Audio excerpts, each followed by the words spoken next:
Steve, what's up, man? Welcome to the Dad Edge, my friend. Thank you for having me on. I appreciate it. Yeah, I don't know if we should, as we're recording this, if we should welcome you into the show in song, since it's like one day before your 50th birthday, man. So happy early birthday. Well, my wife is throwing me a big 50th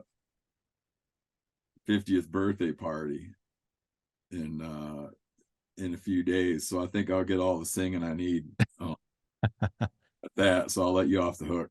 Okay, you know what? You'd probably hang up. To be honest, like I'm just not good at. So what do you think what are you looking forward to as far as your 50th goes? Is there anything special this year that you're doing with your family? No, I guess no, that's a great question. I mean, having a big, like I said, my wife's throwing me a big birthday party, which is a lot of fun. I think the last time I had any kind of birthday party was when I turned 40. Um, and this might be my last big one because I don't think people do anything real big when you turn 60. So this I might be wrapping it up on birthday parties. So no, that's that's special. And I got a lot of friends coming from out of town. It's really turned into quite a thing, and it's really flattering. And my wife has put an enormous amount of work into this too. So that's pretty special for me. Super cool, man. Good for you. I know you grew up. I want to start with your childhood as we just dive right in. I know you grew up with two older brothers. You grew up with this amazing father yourself who taught you guys how to hunt and fish. And tell us about your childhood as far as your relationship with your older brothers and your dad, learning these things growing up. Yeah, that's a really complicated question uh around my dad. I go back and forth on it. Um he man, it's hard. He was the worst. He was the worst dad and the best dad. Like a really conflicted. I have super conflicted feelings about it. Now that I have kids, well, let me just try to give you a little, so you're not wondering what I'm getting at. Just a hard, at times unapproachable, really volatile person, capable of just outlandish bursts of anger, okay, and unpredictability. On the other hand, really dedicated, you know, dedicated to giving his kids like great experiences, right? And had and in hindsight had a pretty masterful way of nudging you in the right direction of avoiding big costly mistakes. So all this stuff, these things that were good, and these things that were bad. He had a rough go growing up. Uh didn't ever have parenting modeled to him. I don't think he was raised by his grandparents. I don't fully understand it, but his parents just didn't take care of him. His his grandparents that raised him were Italian immigrants, very poor. Uh, Fought in World War II, which was very hard on him. Um, he would use a term that he was shell shocked, which we now know is something different, PTSD or whatever. But he would talk about being shell shocked um and being damaged from that. So it was just hard, man. And at times I was mad, just like mad, and would do anything to get away from him. And then you enter into this period of nostalgia, and people around me would correct me about the nostalgia, and they'd be like, "You're being nostalgic, dude. Like he he wasn't what you think. He was a tough dude." And then now I think I think I just landed at where I'm at now. He did things as a parent that I would never do to my kids, man, ever, right? Yeah. But there's parts of what I learned that I absolutely bring to my kids. And I don't want to go on and on, but I'll just add a detail to this. Is I have friends I've met over the years that had that same kind of rugged,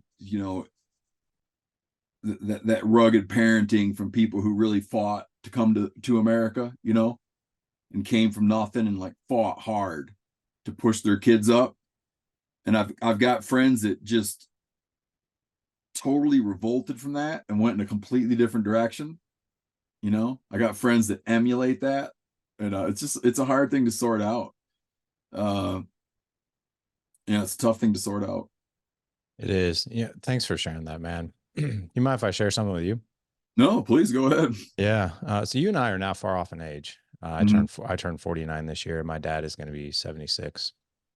The reason I'm doing this podcast, and I have for almost 10 years now, is because I too grew up with just a really mixed bag of tricks, I guess you could say. My biological father and mother were married very young, and Mhm. then they had me, and then a few years later they got divorced and he was gone. And I have no recollection of my biological father. My mom got remarried when I was 4, and then got divorced from him when I was 10. And that guy was a lot like the man you're describing. Like he had a really, he taught me a lot about manners. Taught me how to fix things, but also was very hard on me at Mhm. times. Like I would say too hard, if you know what I mean. It sounds like maybe Sure. your upbringing was the same. And Exactly.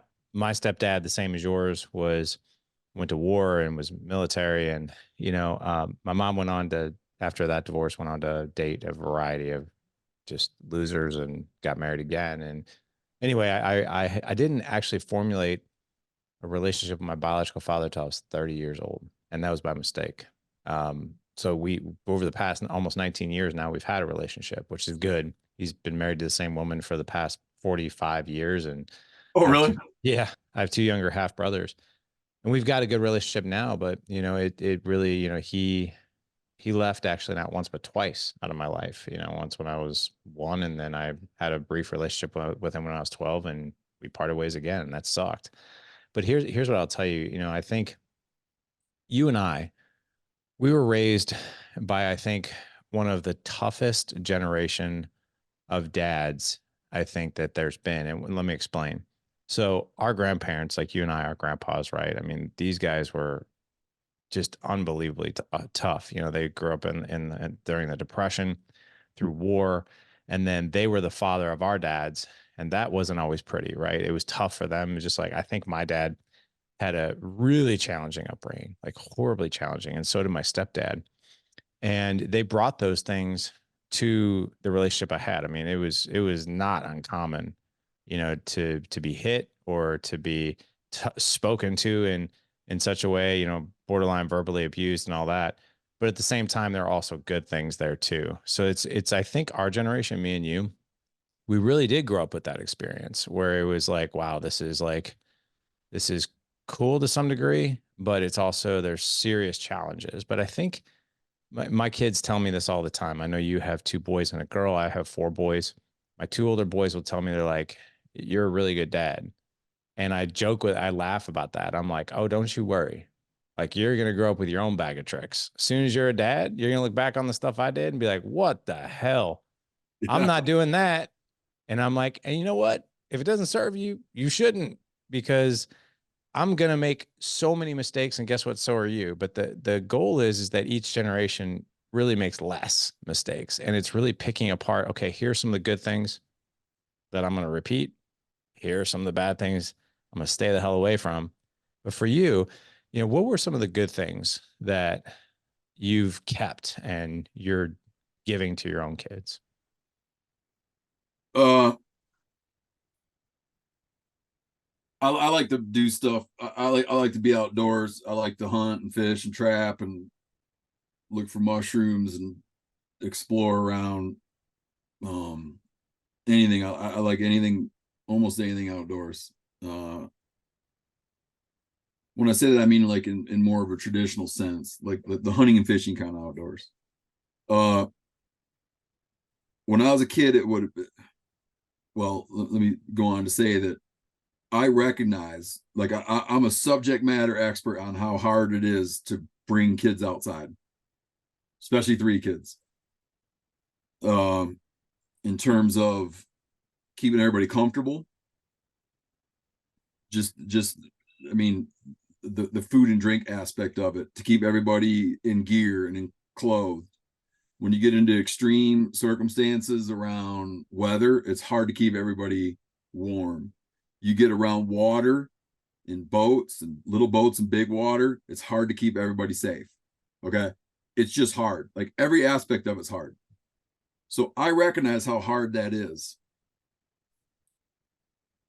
Looking back on being brought up, I'm kind of surprised, pleasantly surprised, impressed that someone with my dad's temperament and lack of patience was so committed to bringing his 3 kids out on outings. It would be laughable.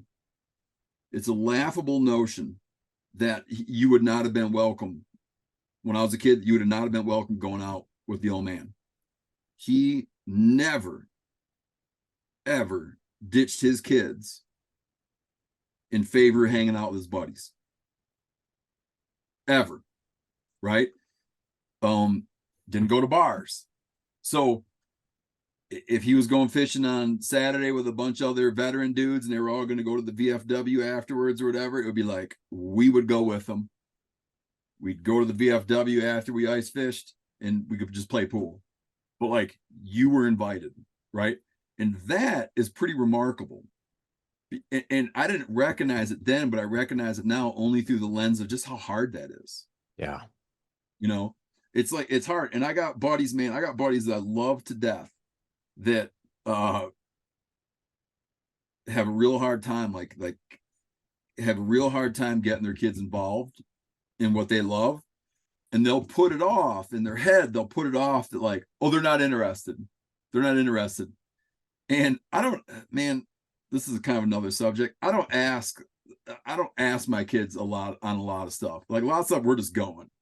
We don't talk about it. You know, if we're going camping next weekend, my wife and me, we're just like, that's what's happening. We're not looking for opinions about it, you know. That's kind of how it was when I was real little. And then later it's just you were welcome. Now, because of you were welcome to go, but because of some of the attitude and outbursts, I later got to where I wanted to go do that stuff. We just didn't want to do it with him. Like it caught fire, you know, it caught fire in me, like the things he loved to do. But I just loved the activities more than the teacher. You follow me? Like I never 100%. Yeah. burned out on it. I never Right. went in a different direction, you know. And then you're now giving this to your kids as well, because I know you take your kids on this kind of stuff. How do they respond? And Oh, just so the audience knows too, just give the ages of your kids as well as where they're at right now. yeah. We got 10. No, we got 9, 11, and 13 right now. A lot of birthdays happening right now, so it takes me Yeah. where everybody's at. I always got to ask them what grade they're into. But we got those 3.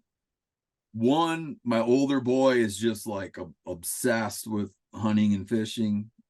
The other 2, it's kind of like in descending level of interest, but they just know when we go, we're going. You know what I mean? We were out last weekend, you know, we went out, my buddy and his girls, who my kids are all friends with, and we went out hunting lions, you know, with a lion hound, my buddy's lion hound. And I don't ask anybody what they think about it, but because I know, here's the thing, I know, as much as they might gripe and complain that they got to cancel their plans or they can't go skiing or whatever the hell, they always have a good time, right? They're always glad they went. And so I still feel pretty comfortable forcing it on them. And to be honest with you, like they're going to be with my program in terms of those kind of activities until they split. When they split, they can go away. But for now, like I am not afraid of exercising my authority when it comes to planning time together with a family, because if you just let it go, it's just going to unravel earlier than I feel. It's going to unravel quicker than you'd like. Yeah. Do you know what I mean? If you created an atmosphere where weekends are just like during the week, they could just figure out the weekend plan, Okay. It's going to be like one's over here for a sleepover, one's doing this, one's doing that. Like one's just going over to a buddy's with like no particular plan in mind. And I like group that, I like shut a lot of that down on occasion and group everybody together. And we do stuff together as a unit. And I impose that like in a friendly way, but I impose that because I can already see that if I didn't, we would already be scattershot. There would be like a dissolution of the family around free time. The same thing we do at dinner time, like family dinner. Like, I travel for work when I'm home. Well, when I'm not home, everybody else does family dinner. When I'm home, we do family dinner. If we didn't impose that, it's like it's at this point, at these ages, if we didn't impose that, that would not happen anymore. Yeah. So there is I believe there is an exercising of authority. It's just how do you do it in such a way that you don't do it like your dad did it, which has too much there's so much like collateral damage to the approach. Right. Right. I Like think I think how do you find a more just like a I don't know, like a calmer, gentler way of exercising some level of magnetic pull to hold your family together for a while, mhm. you know? I think a lot of it has to do with, your leadership style, right? Which is how do I, attract versus overpower, like, Mm-hmm. and be more of a dictator, right? Yeah. I've noticed in with other podcast guests, especially, parenting experts, is the way one of the ways to attract the kids is to put them into situations where they're going to win, right? Where they're going to grow confidence, where they're going to learn something new, or even teach something new, right? So, like for instance, my 7-year old, Ari actually is 8 as of this past weekend. He just started playing basketball, and instead of us going out and be like, "Hey, man, we're gonna go practice basketball," one of my approaches with him is like, "Hey, can you teach me how to dribble today?" Like, so Mm-hmm. putting him in that teaching position, and the kids, like, it almost seems like when we approach it like that, like it's a collaborative approach, and you're bringing the best out of them. It's also like I could care less if he teaches me how to dribble right, right? What I really want is for him to go out there and be super excited about showing me what he's learned so he can relearn it himself. So he can step into a leadership role himself, teach me something that he's learned, and that excites him, right? And the other thing too is I have to imagine with your kids, right, with your 2 boys and your daughter, that, yes, it's like you want to lead them. I think kids really, especially at those ages, 13, 11, and 9, they appreciate leadership and they appreciate structure in such a way of like, hey, we get to go do this weekend. We get to go do all these things versus like, we're doing this. You're not going to bring your iPad. You're not going to do this. You're not going to do that. And it's more of this dictator role. But I don't foresee you. That's not your approach at all. No, like I said, man, it's like I'm gonna. There's some stuff I'm just gonna drive toward making it happen, Yeah, and thankfully I haven't. I don't get. Thankfully I haven't gotten pushed to the point where I have to rethink my objective. Do you know what I mean? We've been lucky or accidentally skillful. I don't know whatever you want to call it, in sort of keeping this thing going. When I say this thing, like family activities in an arena where I think there's a lot to learn. I think there's a lot to gain. I always like to point out when having this conversation about pursuing what you love. So this is applicable if you're a dad and you love organized sports, if you're a dad and you love theater, if you're a dad and you love golf, if you're a dad and you love hunting and fishing, okay, whatever. The key element is like you're a dad with something that you love. Okay. If you're a dad and there's nothing you love, we have to have a different conversation because I agree. you need to figure that out, right? Right.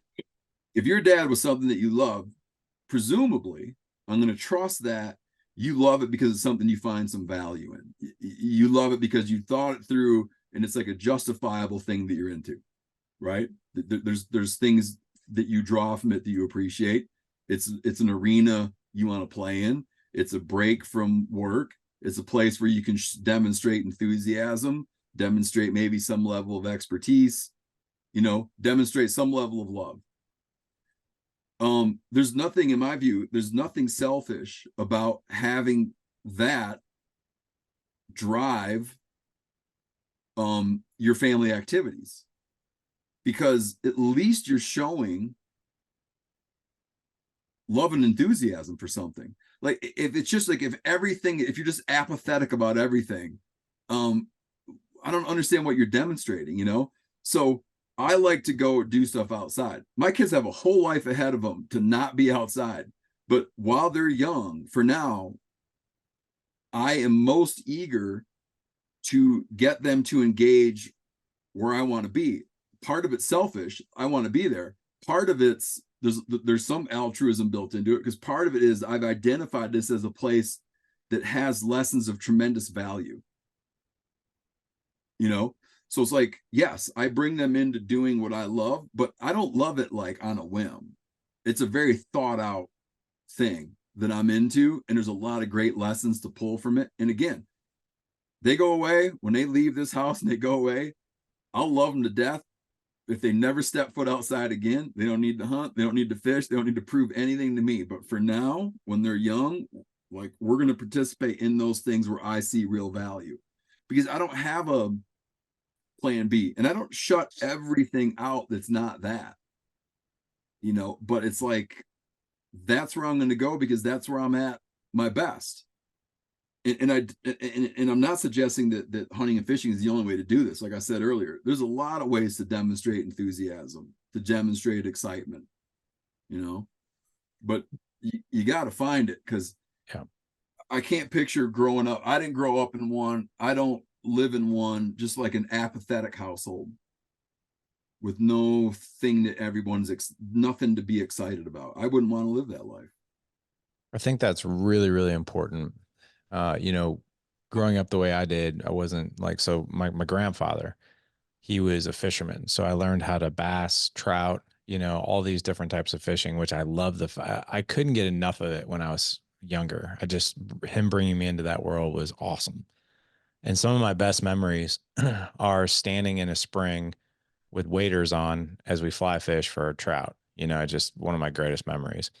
For us, bringing our kids, it's something really fascinating now that I have a 17-year-old and a 16-year-old. One of the things that my wife and I have always brought the boys into is physical fitness. So my wife and I are both very physically active. We work out all the time. And we used to bring the boys into like our garage and do like family workouts, right? And the Yep. family, it's not like I'm gonna have like a 9-year-old doing deadlifts, right? My goal was to get them smiling, get them excited, build that team camaraderie, have good conversations and all those good things, teach resilience and life and hey, when you think you can't do 2 more reps, you can actually do 2 more reps, things like that. And I think there's incredible life lessons into that, bringing them into our world. For you, I would love for you to just share some of the life lessons that you get to teach your kids through being outdoors, because I think for the audience to really understand, because we have a lot of guys, I think, in the audience probably that aren't outdoorsmen, right? But they also have it also attracts them to some degree, but maybe they didn't grow up that way.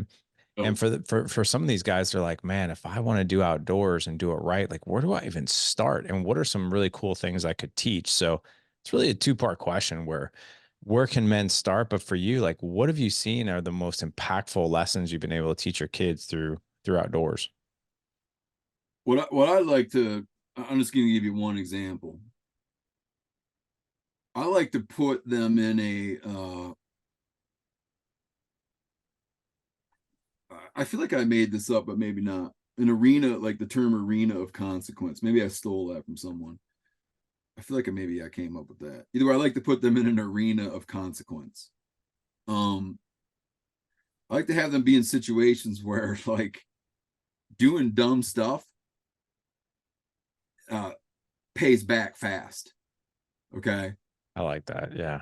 Well, we have a running joke where like I like to take them out doing stuff in the wintertime. And we live in the northern Rockies, it gets cold in the winter. So even going out ice fishing, you dip your mittens in the slush, you know, That's You not got gonna be a good thing. you got cold fingers, dude. Yeah. And so little stuff like that is like to like be in those environments. And I like to I've always appreciated cool-headed people, like not excitable. Don't be excitable and don't be panicky.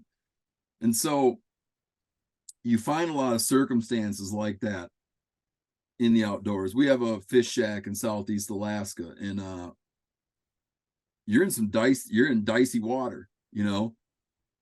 And I like them to be around a situation where they come to appreciate that, like, maybe not one little mistake, but a couple little mistakes would be very costly, right? And there's a way that you handle that, right? There's the way you handle that with being very mindful of tide cycles, very mindful of weather, very mindful of gear checklists, very mindful of safety equipment, very mindful of PFDs, life jackets, very mindful of watching changing conditions around you. Okay. It's like it's an arena of consequence. Yeah. I like to immerse them in that. The other day I mentioned going out with my buddy to with my buddy, his two daughters, and my three kids. We took our snowmobiles out hunting lions, and we had a little emergency with a dog, and had to leave all the kids for a while. And told them all, listen, you stay at the snowmobiles. We will be back. Okay. Uh, and was gone, I don't know, maybe an hour. And I climbed back up to where they're at, and they had gone in, made a little campfire. You know, the oldest is 13. They had a little campfire going. They were hanging out, warming up. And I was like, man, that's great, man. You guys kicked ass, you know. Excellent job. Just thinking about that, calm headed. The dads are gone. I don't know, they went that away. I don't know when they're coming back. They said they'd be back, trusting that we'd be back. Got some food out, got some water out, made a fire. I just like to see that, and in a sense of holding together more, you know. Um, and that's just one of many things. But like being in that landscape, some people look at it and think it's reckless. I've been accused of that. I've been accused of endangering my kids. I've been accused of being reckless. Sometimes my wife has expressed a level of uneasiness with some of the things we do, but uh, um, I don't want to say I don't care. I'm just comfortable courting that small amount. I'm comfortable courting that small amount of danger for a greater good. Because I mean, also let's be honest. Everything I do that someone might think is questionable behavior, I'll tell you what, ain't as bad as driving on the highway. Like that's risky, right? Just go look at like swimming pools, and driving on the highway is risky for kids. So statistically, it's not that it seems maybe outrageous, not outrageous. It seems maybe a little bit too reckless, right? Or negligent. But I don't believe that I don't believe that it is, and whatever level it is a little bit dangerous, um, makes up for it that I'm gonna hopefully have kids that can be in a somewhat stressful situation and just learn that level of calmness and that level of problem solving and not be excitable. Yeah. I'll tell you, there's different forms of being reckless. You know, so my I got a phone call on my phone from this 8-year-old that my 8-year-old goes to school with. And he's like, "Hey, is Colton there?" And I'm like, "No." I was like, "I'm actually at the gym right now. He's actually at a basketball game." Um, so I was at the gym doing some training with my older son, and this kid calls me while my other son's at this basketball game my wife had him at. I was like, "I'll have him call you back as soon as we get back home." So we all meet back home after my son's basketball game and after my training session with my older son. And this kid calls back and he's on speakerphone. This kid's 8 years old. And the phone that he was calling me on was his. This kid's in second grade. I'm like, are you serious? This kid has a phone? And then the first question he asked my son is, can I add you on Fortnite? I'm playing right now. So he's on his phone playing Uh, Fortnite, asking to add, and we don't have Fortnite. And my son's like, I don't play Fortnite. And because like our thing is like, listen, you can play some video games, but there's always going to be a very hard stop on your time limit. Usually it's an hour, no more than an hour. And, just by talking to this kid, hours a day and week playing Fortnite, and God only knows what he's doing on this phone. So it's like, I personally think there are different definitions of quote unquote reckless. Like if you have your kid in front of an iPad or a screen for more than an hour a day and they're just doing whatever and scrolling whatever or TikTok or whatever else, like to me, that's more reckless because you're training, the brain to be more of a consumer, right? And not a producer. Like the fact that you could be like, hey, I'll be back in an hour, right? Go ahead and take care of yourselves. You come back, there's water out, there's a fire, and there's food out, and that kid's 13 years old and he's leading those other kids. There's something to be said for a kid who's like, because I imagine myself at 13 years old and be like, and you just like look around at the snowy, surrounding or wherever you're at, and you're like, man, this could be a little uncomfortable, right? But the fact that staying calm, cool, resilient, hey, here's what we're gonna do, right? Boom, boom, boom. You come back. Like to me, you're putting them in situations. I've had, I think, gosh, 35, I think, Navy SEALs on this podcast. And one of them came on years ago and talked about how to build a growth mindset and how to build confidence in your kids. And the way you do that is exactly what you just laid out, which is I'm going to put you in a safe yet really uncomfortable situation that you have to navigate through.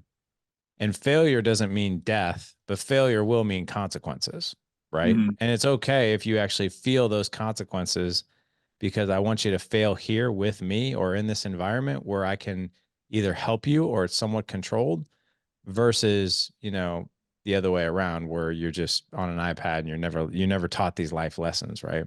So Yep. like putting them in positions where it's uncomfortable and they can calmly think their way through it, what you're doing is you're building a critical thinker with resilience. And I don't really believe that that's quite reckless. Now, if you were brand new to this, you were never in the outdoors and you're the dad who's like, I'm going to take my kids out in the snowmobile in the middle of nowhere. They don't really have any life skills and neither do I. I'm going to leave them for an hour, just see how they do. Yeah, maybe that's a little reckless, but this Yep. situation, not so much. Yeah, and that comes too from what I was talking about of, or that's what you're saying is part of what I was talking about of an area where you're able to demonstrate expertise and passion. Yeah. You know, Yeah.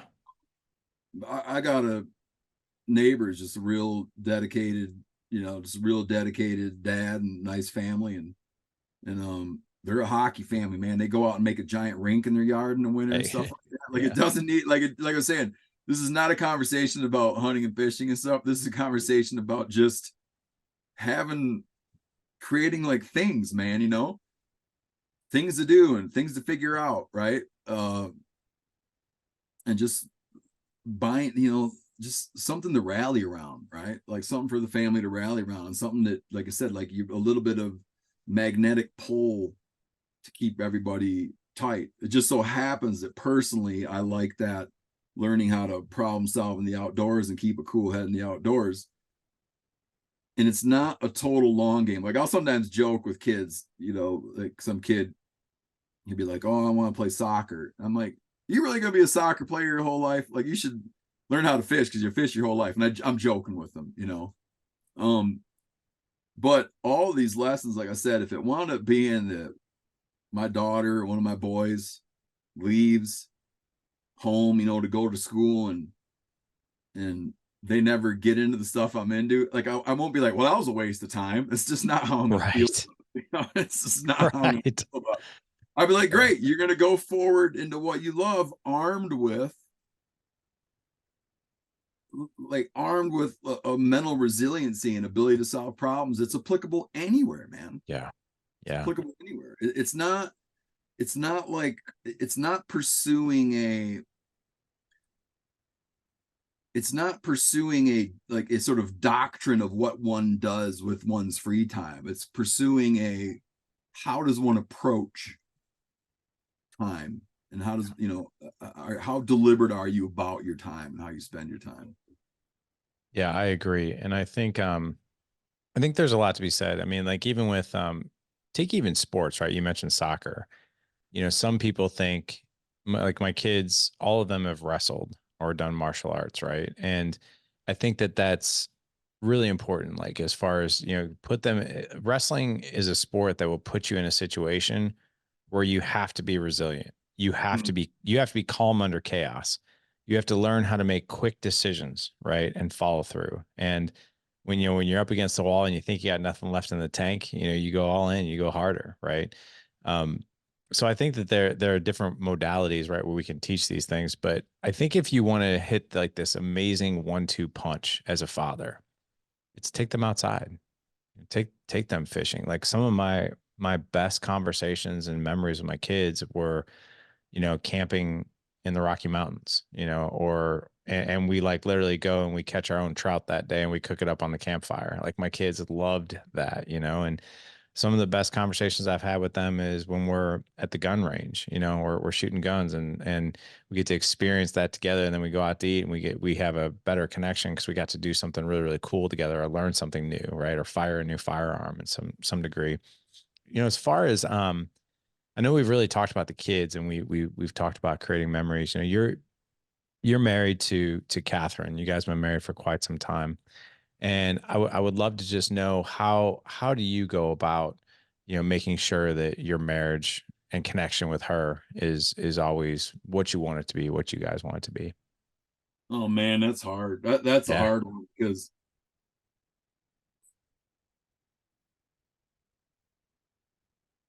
it's so hard. Like it's so hard to pull like a level of advice out of there. I got a friend whose marriage advice is funny. His marriage advice is seek seek peace, not justice. Meaning like that all that stuff of all that stuff of well, I'll show you, you'll regret Yeah. everything about that. Right. What was funny for me is I should say what's funny for me. One of the things I liked about getting married, and one of the things I liked, yeah, just I get primarily just getting married, is when if you're just in a relationship. So if I think back to just the 2 years I spent in a relationship with my wife before we got married, if someone, if you got mad, you got pissed off about something, in the back of your head was this sense of like, oh yeah, I'll show you, I'll take off and you'll never hear from me again. You entertain this sort of like little game in your head of these scenarios where you're just going to make someone pay for having dared, call into question some whatever. I mean, it's just like this thing in your head. You could always just leave. You could always just break up. Um, and for whatever reason, I guess I have like an instinctively um traditional view of it where once I got married, I never and still have never, like, I don't occupy a world where it's optional. Do you follow me? Like Yeah. it's just it's what we did.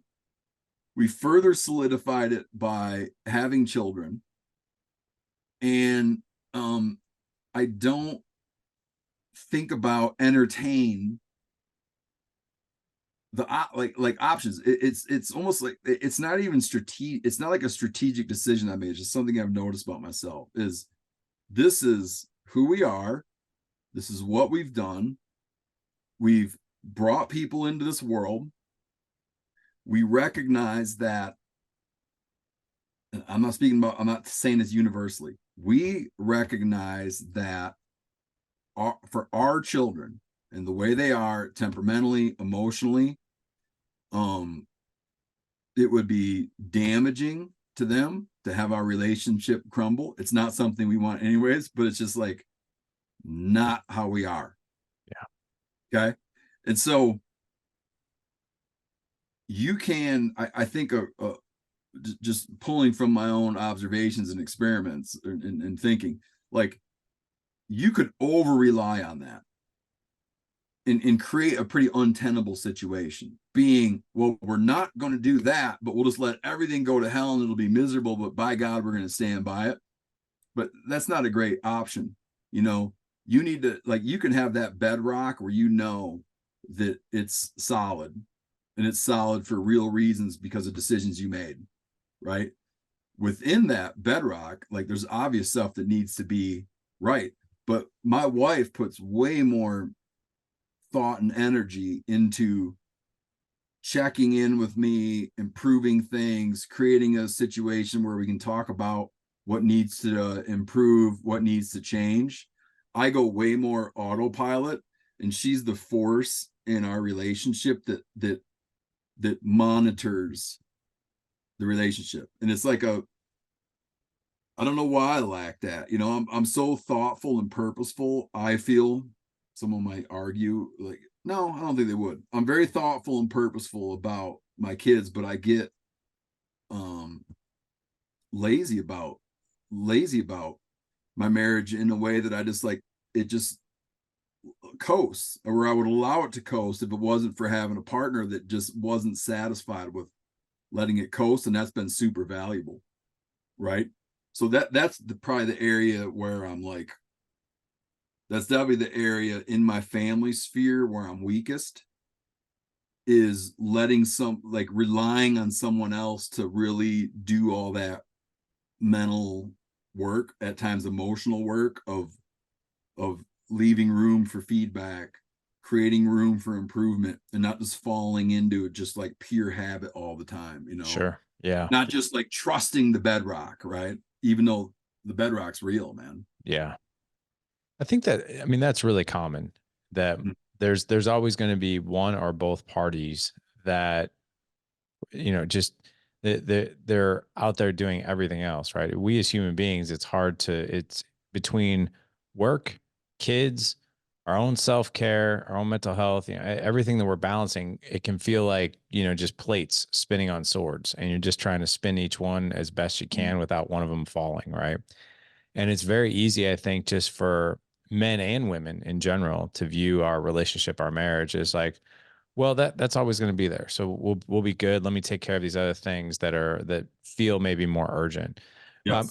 And I think, I mean, if you look at the statistics, many couples do fall into that. Here's some interesting statistics for you. So we all know the divorce rate's in between 50 to 51%. The thing that we don't talk about very often is the couples that actually stay together and what camp they live in. And John Gottman did a study years ago, and John Gottman's like the pioneer with marriage. He's been doing it for 40 years. He's a psychologist. He has studied thousands of married couples, and he knows what success is and what isn't. But he did a study, a poll on couples that stay together. And they're actually divided up into three camps equally, which is very interesting. So like a third of couples that stay together can actually identify their relationship as working. Like, hey, it's awesome. I wouldn't really change much. I'm very happy. So is she, everything's good. Communication's on point. Camp number two is, well, we're just sort of existing. We're not getting a divorce, but it's not like the best thing in the world. And we're aligned on parenting and roles. And we have high level conversations, not necessarily deep conversations, but we're just sort of there. Right. And then the last camp is like both parties are completely checked out. They have their own individual lives. Like literally, there are two ships passing in the night under the same roof, and they don't even hardly Mm-hmm. communicate. Right. Yeah. Yeah. So that's a snapshot of the couples that stay together. But I'm really curious. Perhaps we can even learn something for your wife, because maybe I would love to be better about this myself. Which is, she's the one who probably has more her radar on this, right? And it sounds like what she does in your relationship is she's maybe like more the nudger, right? The one who's like, hey, can we talk about this, or can we refine this, or do this or do that? Or I'm curious, what is her approach, or like what does she do? Is it something that she does on a regular basis, or is it something like she just says, "Hey, can we talk about this, that, or this?" It would go like, you talk about plates spinning on swords, Hmm. Right, all the time, man. That's Yeah, dad. That's man. I dad life. sometimes, yeah, I sometimes feel that, yeah, we're like doing that, and I imagine some future where a couple of plates get taken off, Yeah. because whatever, I don't know, someone's gonna come along and remove some of the plates, and it's gonna get real simple, and then they could be like this big refocus. But it'll just be that, it would be like this. We'd like drift in some way, or there'd be some argument, in some way. And then we'll carry on for a day or two, but you just like, it's in the air. No one's talking, or I'm not talking about it, but it's like in the air that we're not happy with each other. To be honest with you, like a problem with me is that I would let that run for quite a long time. Right. Because in my mind, I'm like, I'm just going to let it'll slowly dissipate. And then somehow we'll land back to like in a great spot. She'll let that go a little bit, you know, but after a little bit, she's like, can you come in here? Because we're going to talk, you know, and you can't do the like, well, what? I didn't know there's anything wrong. Like she knows it. I know it. And she's like, okay, this isn't going to be a thing now for 3 days.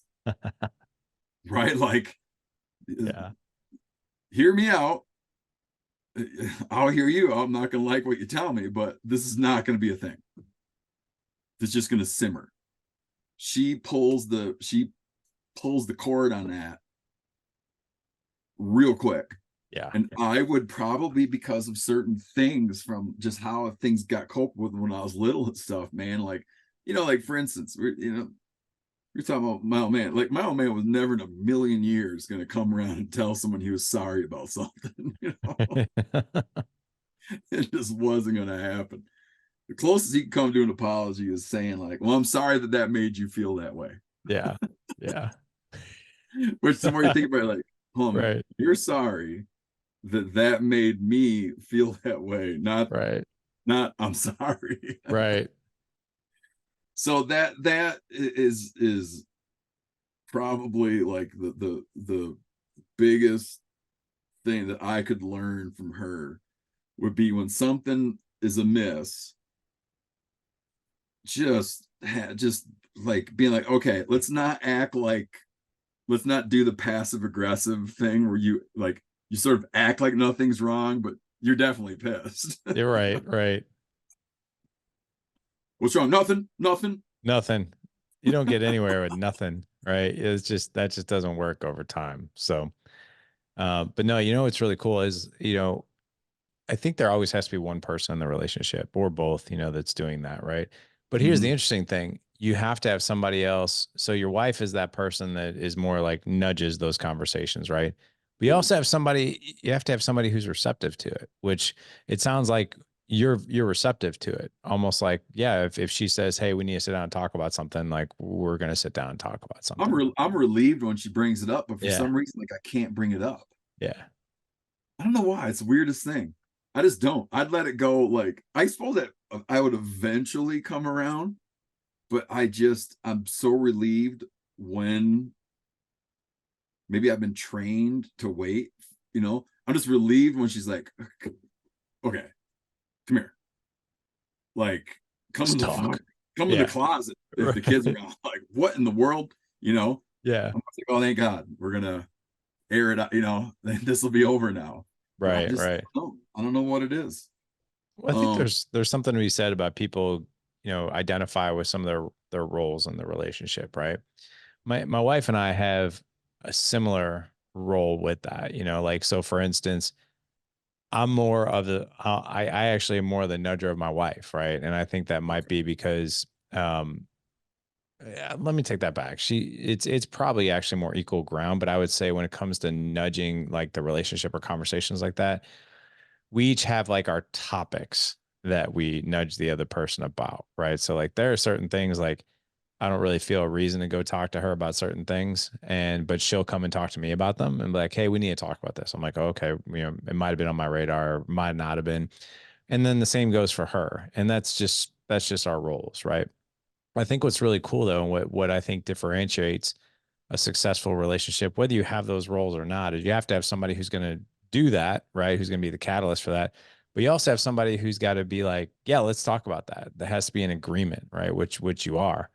So no matter what the roles are, who actually starts the conversation, the fact that the conversation is being had, right, is the most Oh, important thing. Because most people, a lot of couples that are in that third camp that we were talking about, they just keep sweeping things under the carpet and they never talk about it. and it just builds up over time. And then suddenly they're just like two strangers living under the same roof that haven't had a deep conversation in quite some time. You know, one thing we did not too terribly long ago, um, is you know when you want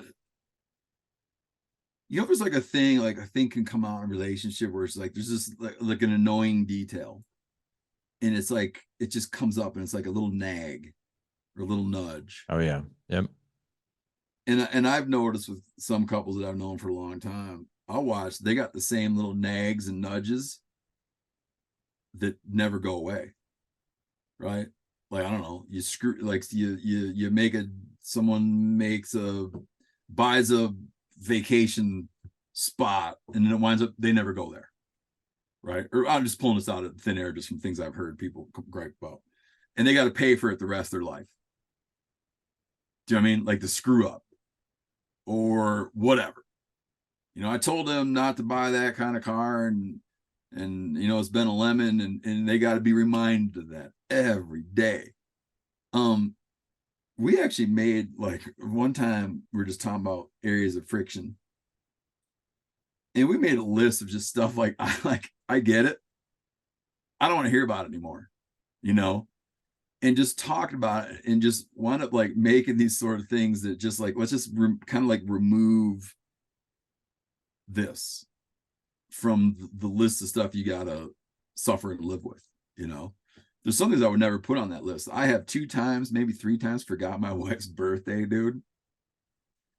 Listen, till late in the afternoon. I would never go like I that's so bad and so inexcusable. I would never put it on my list of stuff I don't want to hear about anymore. Yeah. Yeah. Yeah. But other stuff, like my wife has this sauna, and I would tease her about this sauna, you know, that she got because, like, of course, like a lot of stuff like that seems like a good idea. No one ever uses this like infrared sauna deal. Right. Right. Right. And after Yeah. a while, she's like, "Dude, you have to shut up about the sauna. The sauna's there. It's there. We're not giving it away. We're not selling it. I don't want to hear about it. When I want to use it, I'm going to use it. Stop talking about the sauna." I'm like, all right, I'll stop talking about the sauna. Yeah. I'll think of something different. Yeah. Yeah. I'll think of something different. That's the best. And it's like, and I'm like, okay, and you could uh, pay me to talk about that sauna. yeah. No, I hear you, man. Like one of the rules that I think a lot of couples get tripped up in that, man, is Jessica and I, my wife and I have been married for 20 years now, and I've known her for 27. And one of our rules is we never are allowed to bring up past transgressions that we've overcome and forgiven up Yep. again because it's such a waste of time. That's a better way of putting what that's a better way of putting what I'm saying. But we even throw in like not even like transgressions. Like some people would hear that and they would think like infidelity. Just Right. transgressions being like dumb things, right? Right. You know. And in the fine print, there's saunas right there too. So So, yeah, and it's almost like when someone brings it up, you're like, God, you're like, why do you know why would you feel the need to just like dig at your yeah, spouse? There's so much like weird little kid things that go on in a marriage, you know, like weird naggy little almost like sibling type rivalries and nagginess. Oh, just when you catch yourself doing it, it just makes you feel kind of sick, man, you know.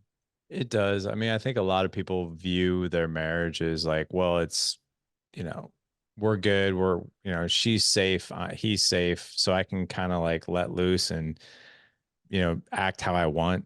And Mm-hmm. the other person Mm-hmm. will be fine with it. And I think there's a lot of danger in that, right? I mean, yeah, I always tell the boys, because like one thing I'll say, I mean, I have done so many face plants as a father and a husband, but one thing I try to do well is love the boys' mom well in front of them, right? And my Mm-hmm. wife does the same with me.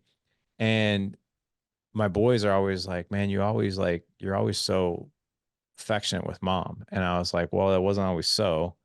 There was a time where where I wasn't great." I was like, "But I'm a true believer in that if you treat the relationship how you did in the beginning, you'll do well for the long haul." Right. I Mm-hmm. was like, so Yeah. one of the filters that I had to learn early on in our relationship And I was a total dumbass for like the first half of our relationship, not doing these things.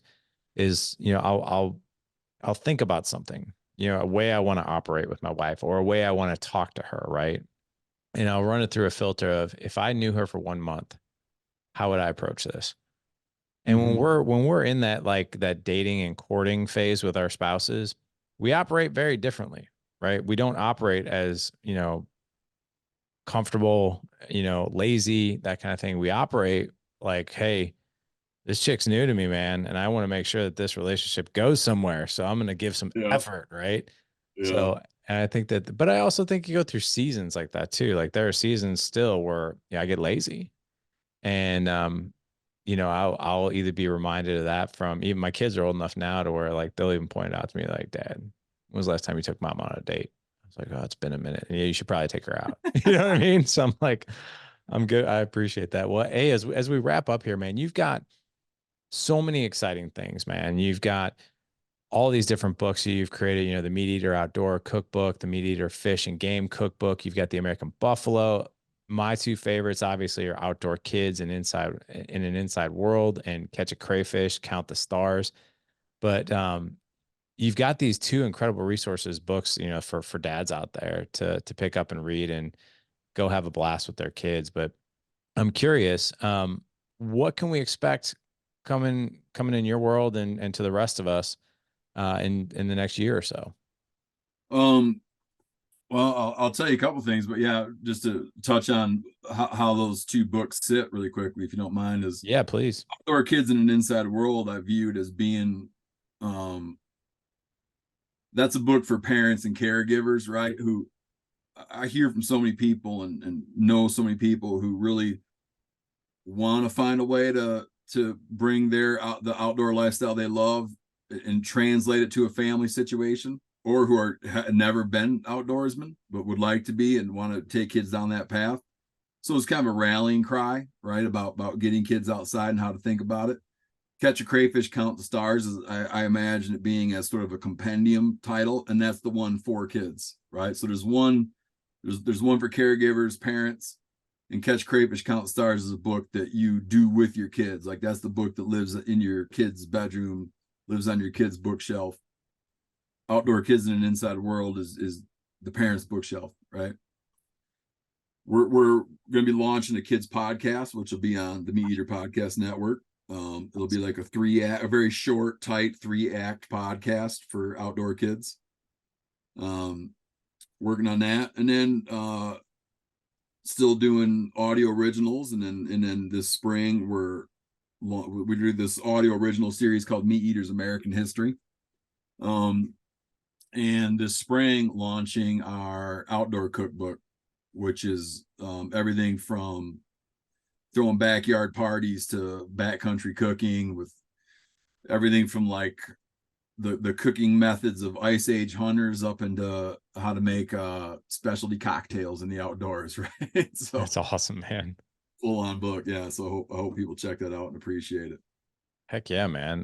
Where are the best places? So where can we drive the audience as far as the best way to connect with you and to look for these new things coming out this year? Oh man, I'm on Instagram at Steven Rinella.